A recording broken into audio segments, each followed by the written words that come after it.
Injection की मेहंदी में जो सेकंड इंग्रेडिएंट्स का इस्तेमाल किया जाता है वो है चीनी पत्ती का अरक। ये हर्बल और ऑर्गेनिक घर में तैयार किया हुआ चीनी पत्ती का अरक है। कोशिश किया करें कि आप इस अरक को अपने घर में ही अपनी आंखों के सामने ही तैयार किया करें। बाहर से अगर आप लो तो वो बहुत पतला मिलता है और उसमें केमिकल होता है, या तो इस तरह वो ऑर्गेनिक और हर्बल नहीं होता। फिर आप जब अपनी आंखों के सामने इसको तैयार करोगे तो आपको पता होगा कि ऑर्गेनिक है, होममेड है और घर में तैयार किया हुआ हर्बल है। मैं अपने घर में ही इसको रेडी करती हूँ अरक को। ये 100% ऑर्गेनिक ओरिजिनल होममेड अरक है। अगर तो आप इसको बाय करना चाहते हो तो आप बाय कर सकते हो। देखिए, जो हमारा घर में नेचुरल इंग्रेडिएंट से तैयार किया हुआ अरक है ना, उसकी फाइनल लुक ये इस तरह की होती है। तो ये चीनी पत्ती का जो अरक होता है ये बहुत ही मेहनत से ना निकाला जाता है। बहुत मेहनत होती है इसको निकालने में, थोड़ा थोड़ा करके तब जाके ये 1 लीटर अरक बनता है।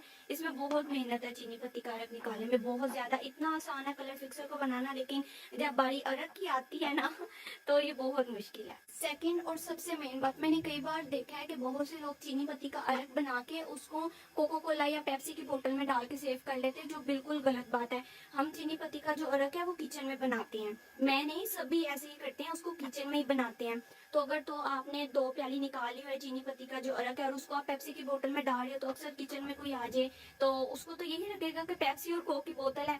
ये भी जो मेरी बोतल थी ये व्हाइट कलर की थी, इसमें अरक डाल डाल के ये फिर इस तरह की हो गई है। तो अगर तो यही अरक मैं पेप्सी और कोक की बोतल में डालूं तो ये तो बिल्कुल पेप्सी की बोतल और कोक की बोतल लगेगी ना। तो ऐसे कोई पकड़ के पी भी सकता है, लेकिन इसकी ना थोड़ी फ्रेगनेंस होती है। स्मेल लगा लें या फ्रेगनेंस लगा लें जिससे पता चल जाता है कि ये अरक है।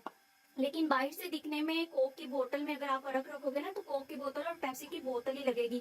तो आप कोशिश किया करें कि एक अलग बोतल लें तो उसके अंदर चीनी पत्ती का अरक रखा करें। मैंने कभी भी कोक या पेप्सी की बोतल में अरक को नहीं रखा, कभी भी नहीं। ये एक सेपरेट बोतल ली हुई है और उसमें मैं चीनी पत्ती का अरक डाल के रखती हूँ। बेस्ट तो यही है कि एक सेपरेट बोतल ले लें। अगर तो आप नहीं ले रहे तो आप ऐसा करें, जो कोक और पेप्सी की बोतल है उसके ऊपर से उसका स्टिकर उतार के एक पेपर के ऊपर लिख दें अरक, और उसको ना फिर बोतल के साथ इस जगह पे या कहीं पे फ्रंट बैक पे ना उसको टेप के साथ चिपका लें, ताकि दिखने वालों को पता चले कि अरक है। बहुत ध्यान रखा करे, घर में बच्चे भी होते हैं, उनको क्या पता कि इसकी खुशबू आ रही है, बदबू आ रही है, तो ये अरक है।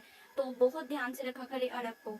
तो ये एक मेन टिप थी जो मैंने आपको बताई है कि एक सेपरेट बोतल में रखा करे अरक को, या तो उसके कोको कोला या पेप्सी की बोतल के ऊपर से ना उसको उतार दिया करें। का इस्तेमाल करने के बाद ना हम चीनी पत्ती का अरक का इस्तेमाल करते हैं। मटेरियल जो होता है उसको थिक और लिक्विड बनाने के लिए।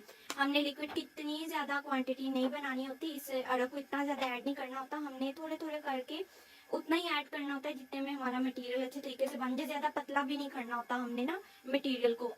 कॉर्न के बाद हमने अरक का इस्तेमाल करना है, इसको अच्छे तरीके से मिक्स करना है।